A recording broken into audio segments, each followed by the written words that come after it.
Top 100 Scary SCPs.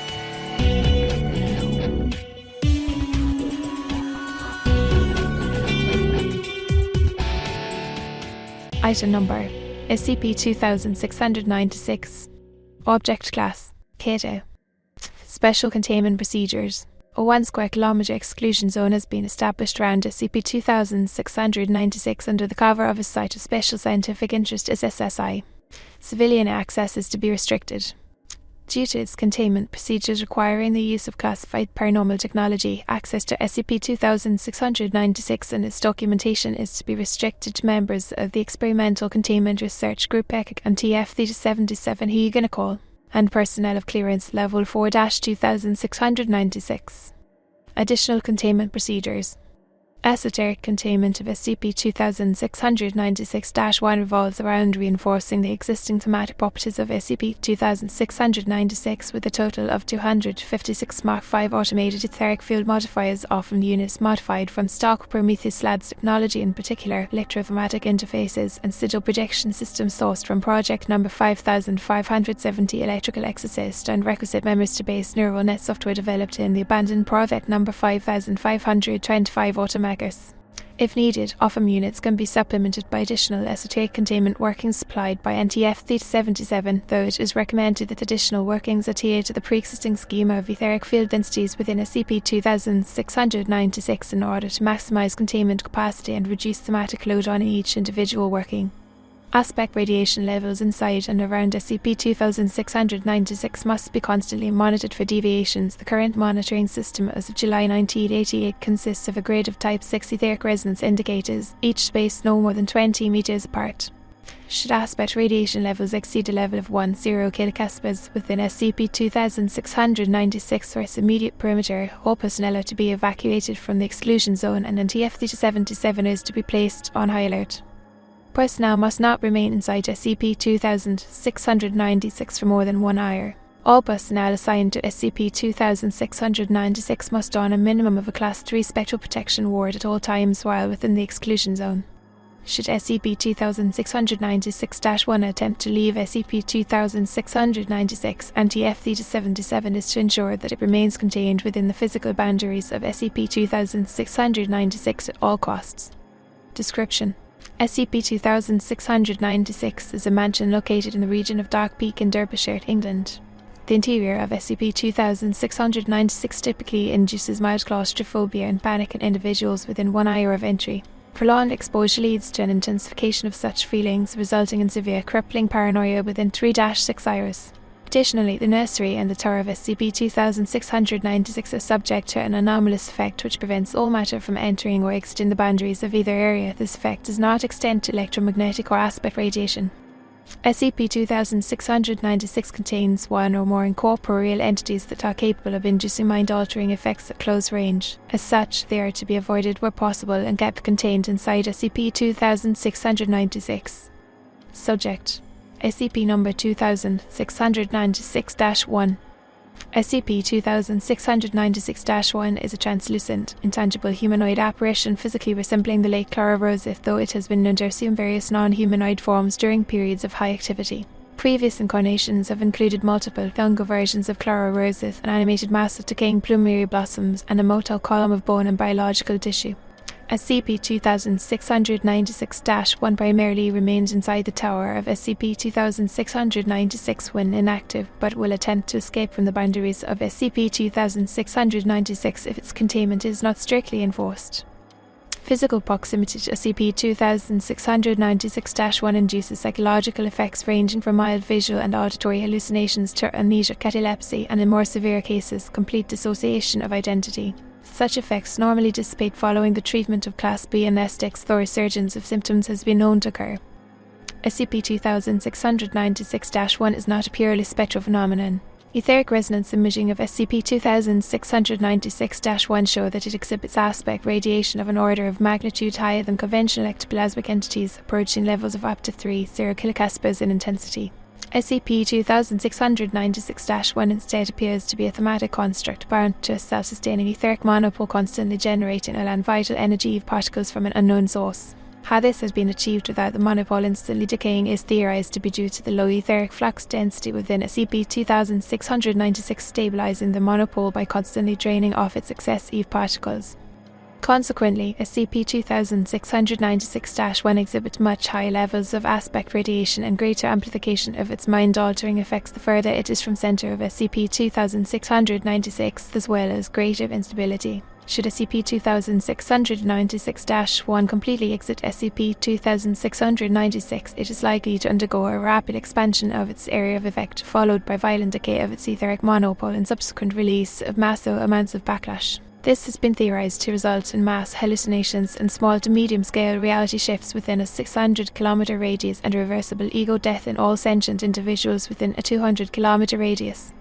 Subject: SCP Number 2696-2.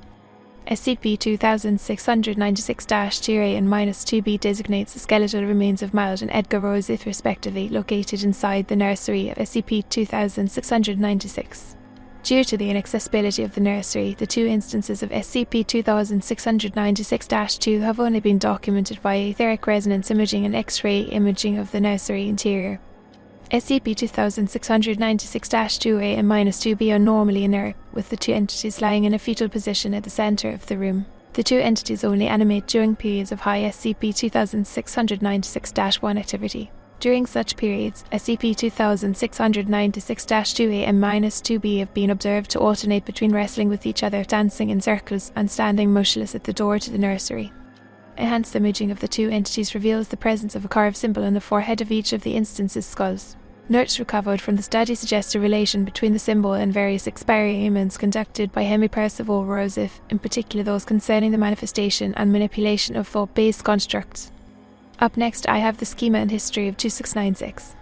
SCP-2696 was formerly known as Rosyth Hall, built in 1869 by the eccentric industrialist and occultist Henry Percival Rosyth. It comprises of two stories and an elevated tower constructed in a traditional neo-Gothic architectural style. Its interior, however, features numerous unorthodox design elements such as sloped floors, dead-end hallways, protruding surfaces, and uneven, twisting corner angles.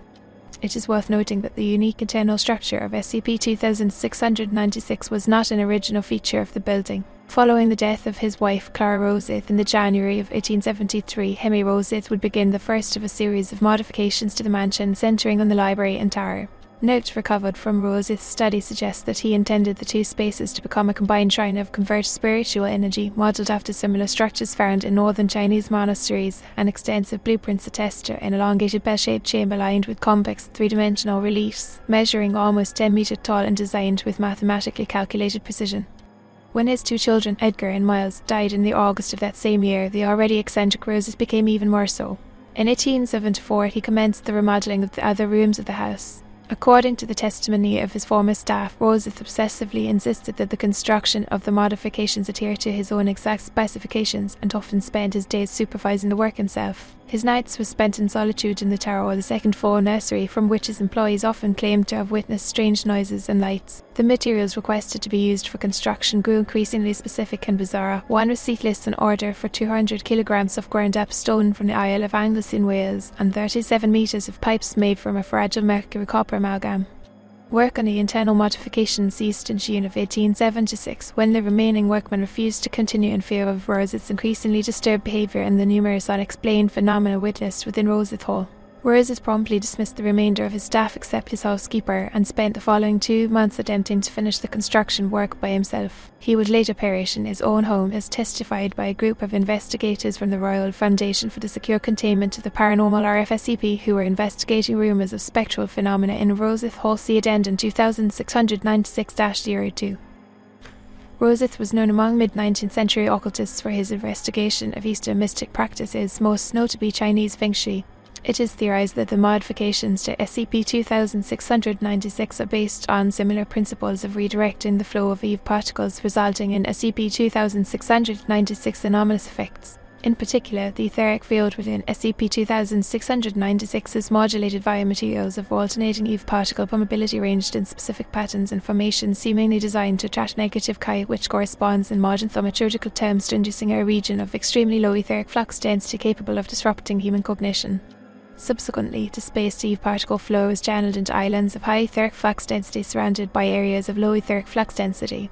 This results in nodes of high thaumaturgic potential difference that greatly amplifies the efficiency of thematic workings placed within at the cost of SCP-2696 being induced into a constant state of unstable equilibrium.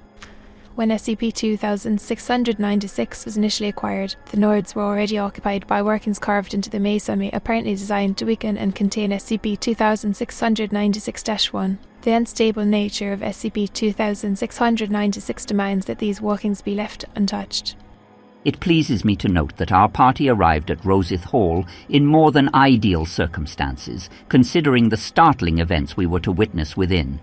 It was the 15th of September, and the three of us, the American medium Dr. Amos Barton, his wife Aurélie Delacroix, herself an occultist well regarded in her home country, and myself, convened at the Wanderers Inn at around 2 o'clock, wherein we awaited the arrival of our scheduled transport. The Foundation had seen it fit to arrange for us a spacious brougham, perhaps as a sign of hospitality to my foreign entourage, I cannot say, which was sufficient to accommodate the three of us without any trouble. The road there was pleasant, and Mrs. Barton remarked enthusiastically upon the beauty and serenity of the Derbyshire countryside. Dr. Barton merely nodded in agreement, half lost in thought, and murmured instead that the view of the Alps from the Via Spluga would set anyone in their right wits to tears. All this changed upon viewing of Roseth Hall. From up on the moor it loomed, seeming to tower over us in spite of its distance. As we approached, I had a vague impression of one enveloped by a pervasive gloom. Such was the vision that the house impressed upon me on first sight. I cannot begin to describe the source of that emotion, but I suspect it stemmed out of the singular way that its architecture stood out from the surrounding landscape, like the silhouette of some obscene crown or a horned beast. Mrs. Barton, recalling a study did by one D.B. Lee in Philadelphia, attributed it to the unnatural magnetism of the place, due to the way the marsh accumulated and stagnated the earthly energy within the house, as large bodies of still water are wont to do. Dr. Barton scoffed and claimed that it was merely the work of ghosts. Regardless of our sense of foreboding, we dismounted from the carriage with our baggage and equipment and approached the front of the house. Up close, it reared upon its foundations in full, detestable glory. Its design was conventional, almost unconventionally so. Its proportions seemed to bulge out in odd directions that converged inexplicably at right angles, giving one a sense that the house was escaping from its very roots, beginning from the inside out. The knocker on the door was of a curious design, seeming almost as an afterthought or a folly. An oriental beast, perhaps a lion or a boar, its fearsome teeth gripping onto a smooth stone ring. Bracing myself, I pulled the ring back and knocked.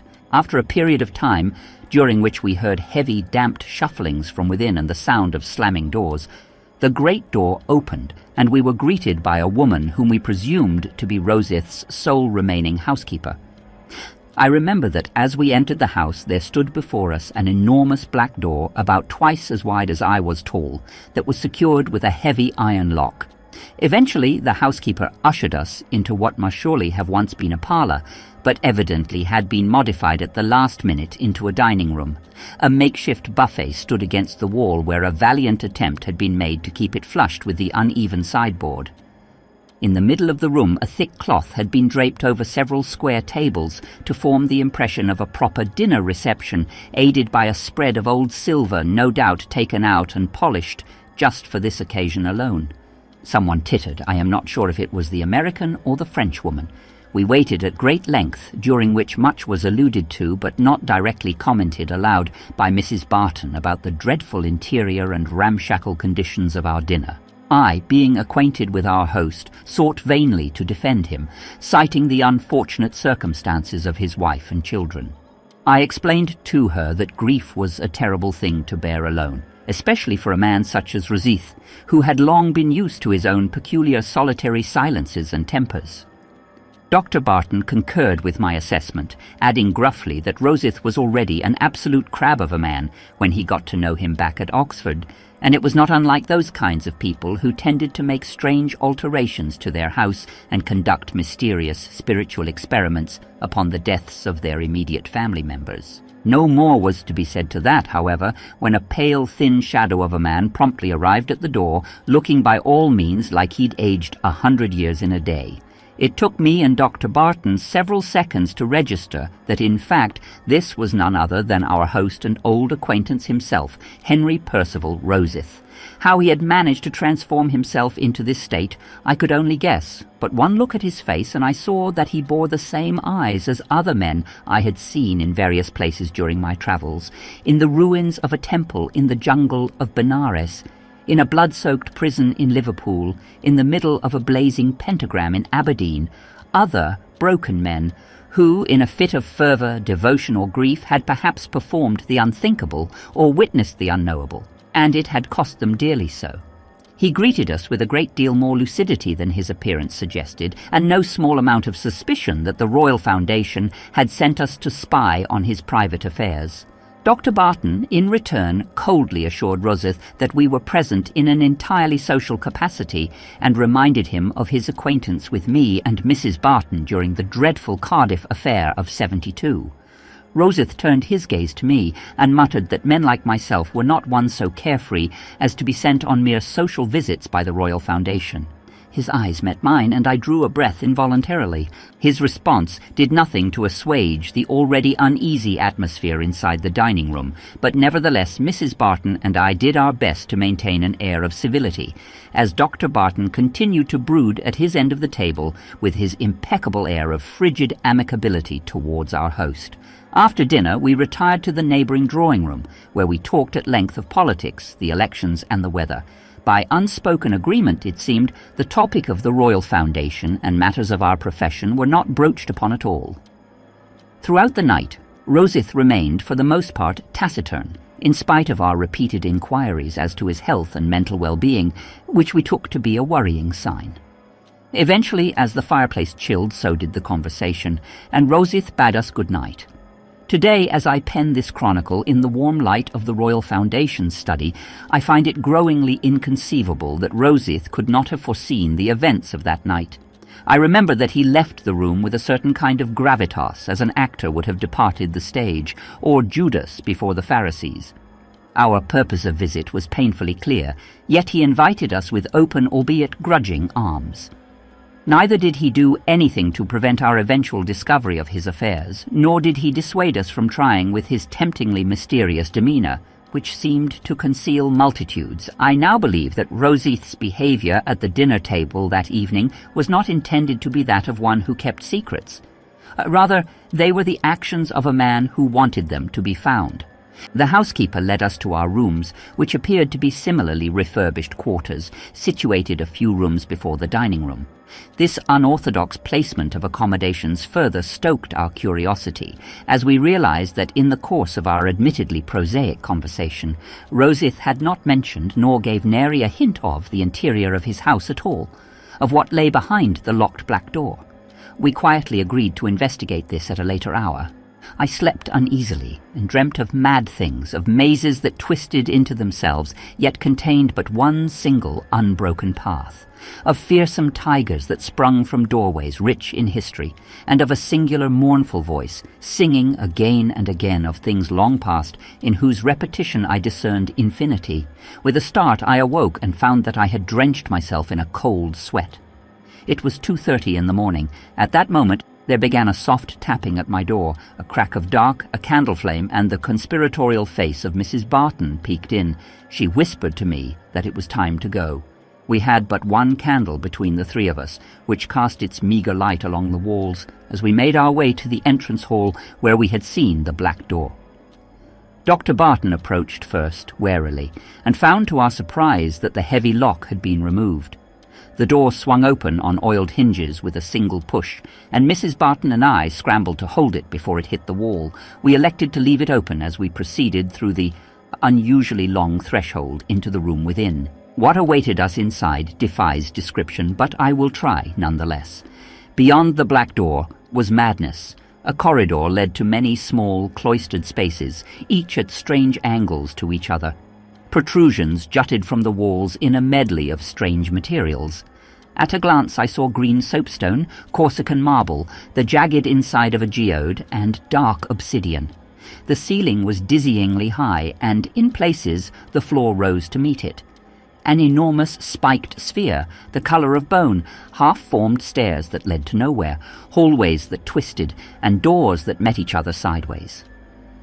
At some point, Mrs. Barton nodded to her husband, who produced a pair of dowsing rods, and led the way towards the source of spiritual disturbance. My vision blurred, and I began to see shadows within shadows. In an instinctive act of self-preservation, I invoked the names of God under my breath. A glance at the Bartons showed that they, too, were similarly on their guard. We located the stairs, the real ones this time, and ascended them as the floor reeled away behind us. The dowsing rods swiveled wildly as we reached the second floor.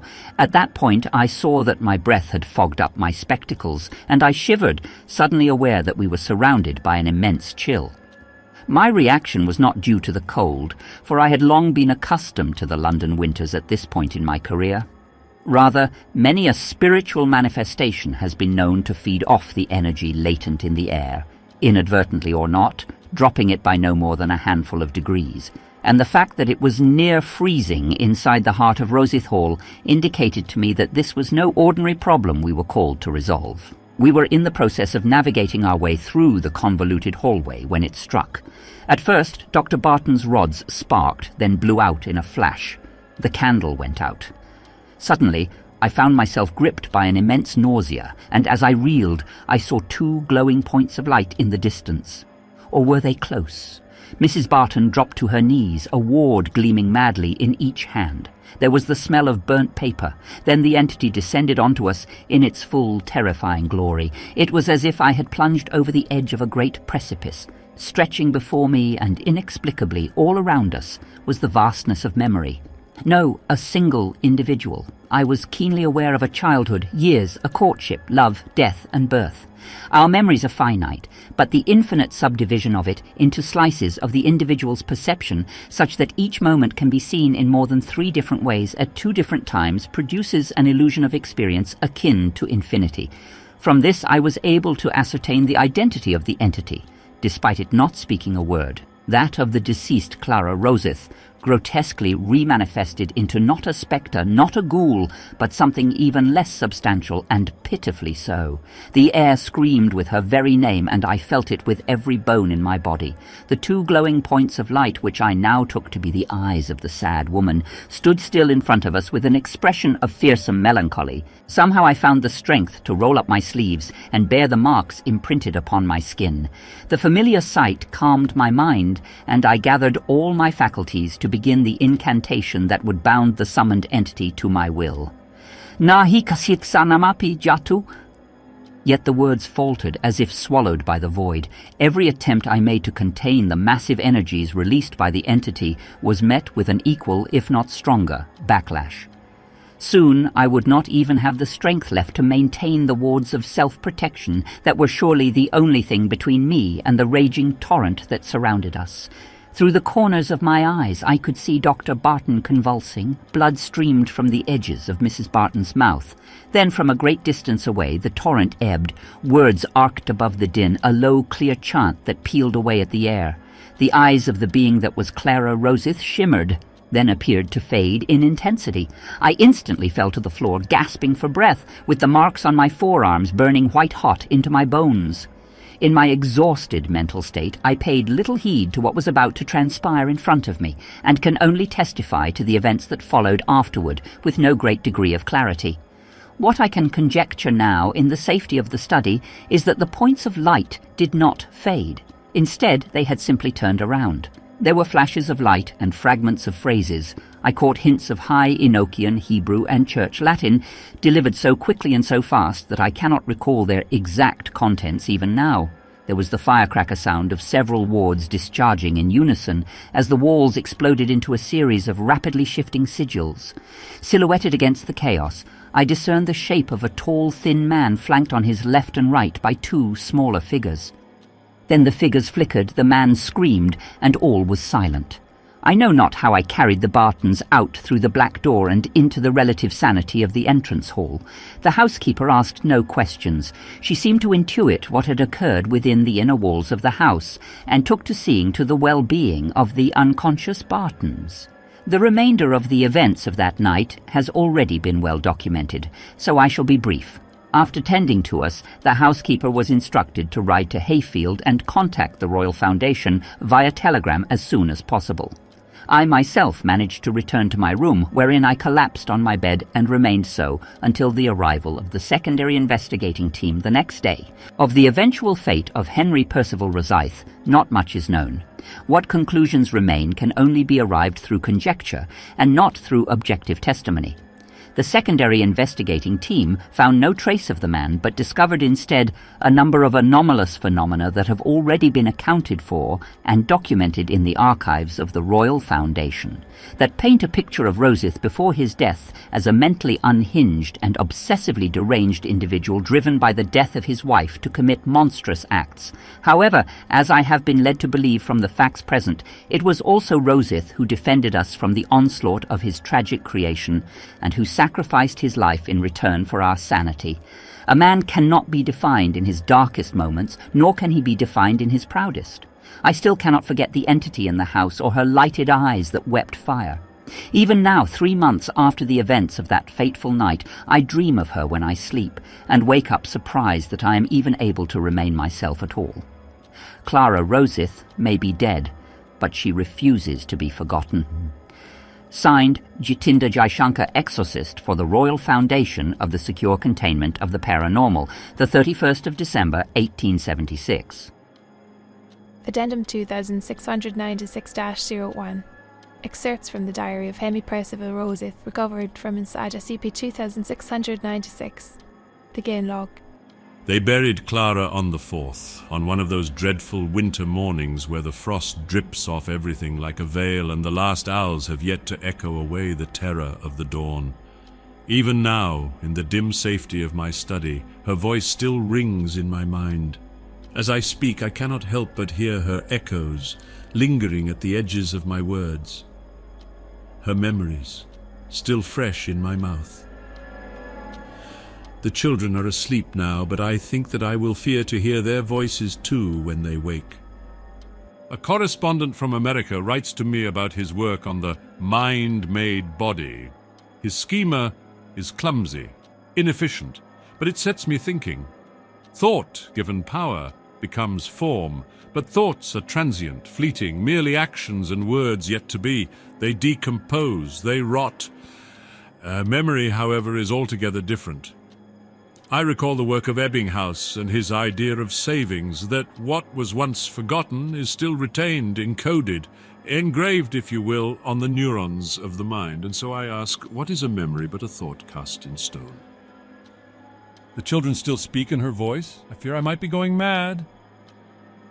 Addendum 2696-03. Interviews with SCP 2696-1 contaminated personnel. Begin log. Divya, how are you feeling? Like hell. Whatever they gave me, it isn't working. Can you elaborate?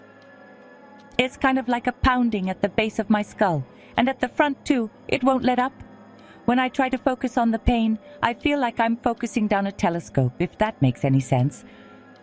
What about the hallucinations? Are they gone yet? No, they're not all gone. Just residual visions mostly, like right before you came in, I closed my eyes and I swear I was back in that house again, like it was plastered on the backs of my eyes. Except the lights were all on and everything looked, well, broken, like looking into smashed glass. It's the same for the others, isn't it, I heard? Or at least I think I heard. Maybe it was something else. I see. Did anything else happen? I think I saw her too. SCP 2696-1. Or Clara, whatever you want to call her. She was just about there, just 2 arms length away. She had this dress on, and those small jeweled slippers. I knew they were jeweled, because I looked down and saw them on my feet, in one of the broken shards. And she turned and gave me this smile, like that was all she had to give. It caught in the cracks, and I saw it reflected over and over again in my eyes. She was so gentle. Div, what happened after that? I don't know. I snapped to back here again, and that's when you came in. And that's when I realized I wasn't dreaming. I was awake the whole time. I think it took no more than 2 seconds. Sorry, I can't remember more than that, Doc. I understand. It's not just you, the others are confused as well. Is there anything more you need? Anything we can do? Nah, we're good here. Just turn off the lights when you leave. It gets so bright when I close my eyes. End log. Interview Carrington Lim 27. Begin log. How it went. Cut to the chase. You're just looking for the soundbite on how being mindfucked by the house feels like. I'd prefer we call this an interview, thank you very much. Right you are, sir. So where'd you want me to begin? On the record, your team was deployed after 26961 activated and blew the seals off 2 of the arrays in the library.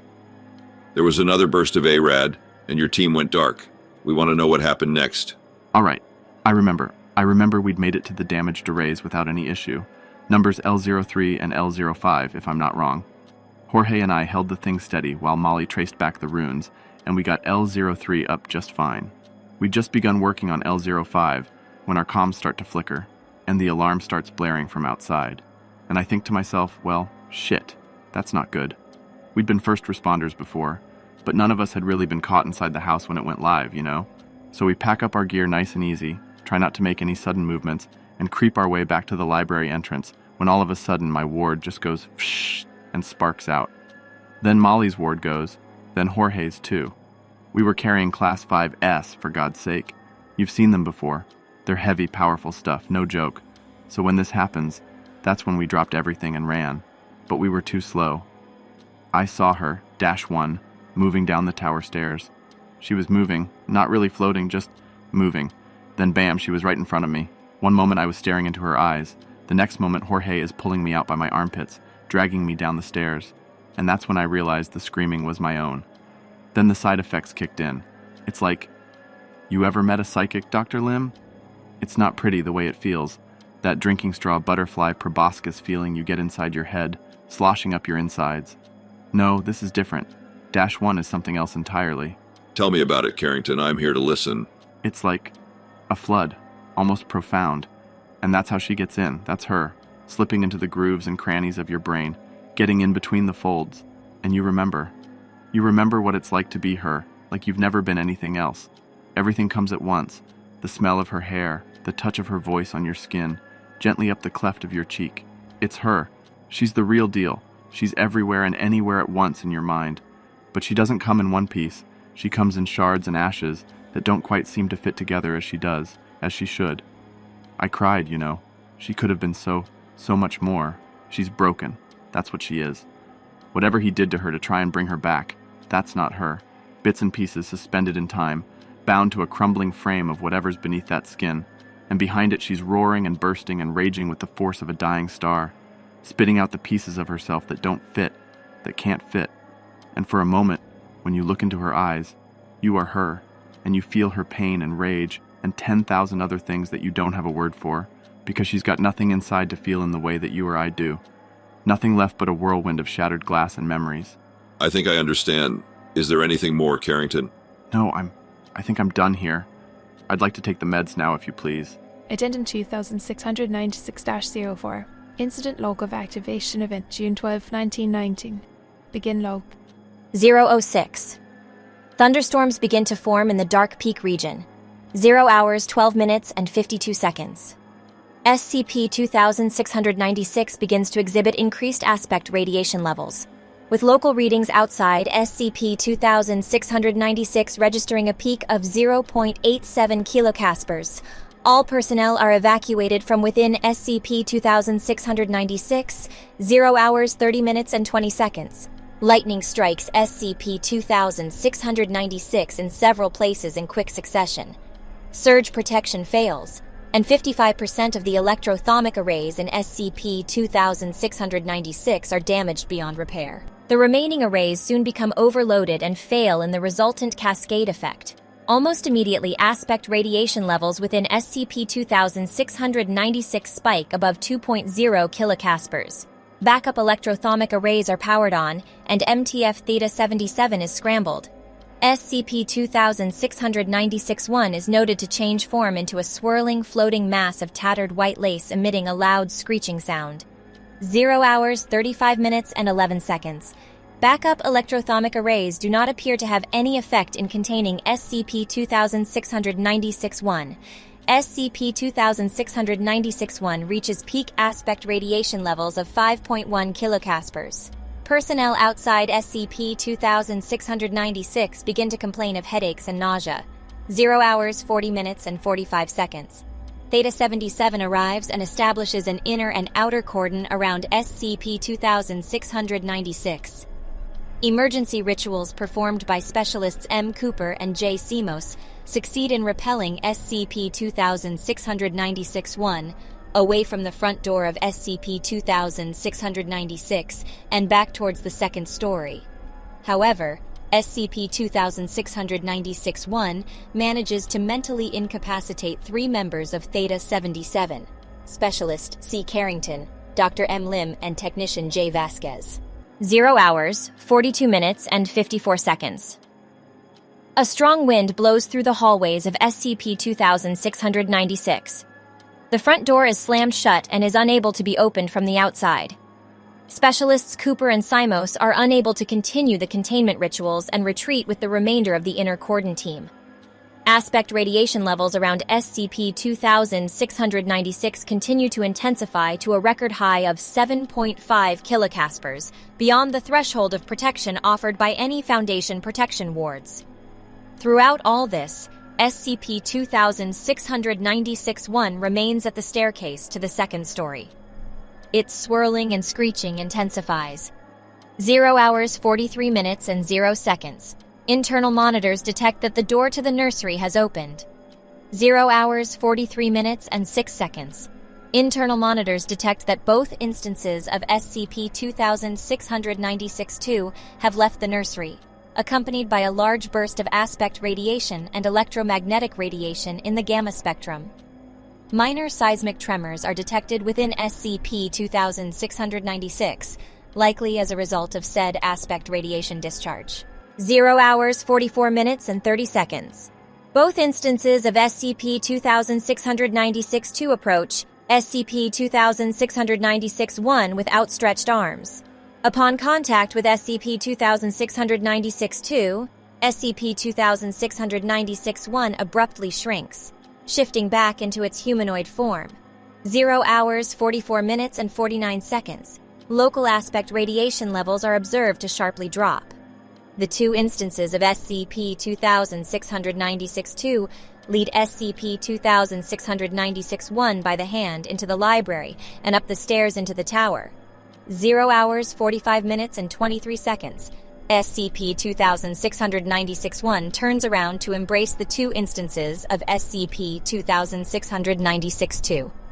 It kisses each of them on the symbols on their foreheads, then passes through the tower door and disappears. 0 hours, 46 minutes, and 2 seconds. Both instances of SCP-2696-2 hold hands and descend the tower steps. They exit through the second floor and return to the nursery. At this point, aspect radiation levels within SCP-2696 have returned to baseline. 0 hours, 46 minutes, and 37 seconds. The door to the nursery gently closes. Above SCP-2696, the thunderstorm dissipates. Theta-77 is ordered to stand down. Additional notes. SCP-2696-1 activity was greatly reduced in the months following this incident. It is unknown as to why the surge protectors failed, as well as to how SCP-2696-2 was able to leave the nursery and pacify SCP-2696-1. Subsequent investigations revealed that the interior structure of SCP-2696 was significantly damaged by the large burst of aspect radiation caused by the emergence of SCP-2696-2 from the nursery. While some of the damage was repairable, several structures utilized fragile and / or currently unobtainable materials that were unable to be replaced in full. It appears that while SCP-2696-2 serves as a last resort fail-safe mechanism for SCP-2696, repeated activations will have the negative effect of permanently reducing the containment effectiveness of SCP-2696, resulting in more frequent and violent breach attempts. Given current containment practices and rates of failure of OFFAM units, it is estimated that SCP-2696-1 will have a 4 to 7% chance of fully breaching containment by 2030. Accordingly, members of the ethics assigned to SCP-2696 are to focus on devising more sustainable and permanent long-term containment solutions for SCP-2696-1. Really? It's unknown why the OFMs failed. How about this excerpt from Kerrigan's interview? Bits and pieces suspended in time, bound to a crumbling frame of whatever's beneath its skin, and behind it she's roaring and bursting and raging with the force of a dying star, spitting out the pieces of herself that don't fit. That can't fit. Just another case of humans toying with something they don't understand and having it blow up in their faces. And guess who has two thumbs and gets to come in after the fact and clean up the mess? Comment Supernova if you made it this far. Thanks for hanging out, I really appreciate it. Make sure to like, comment and subscribe, and stay tuned for the next one. Bye.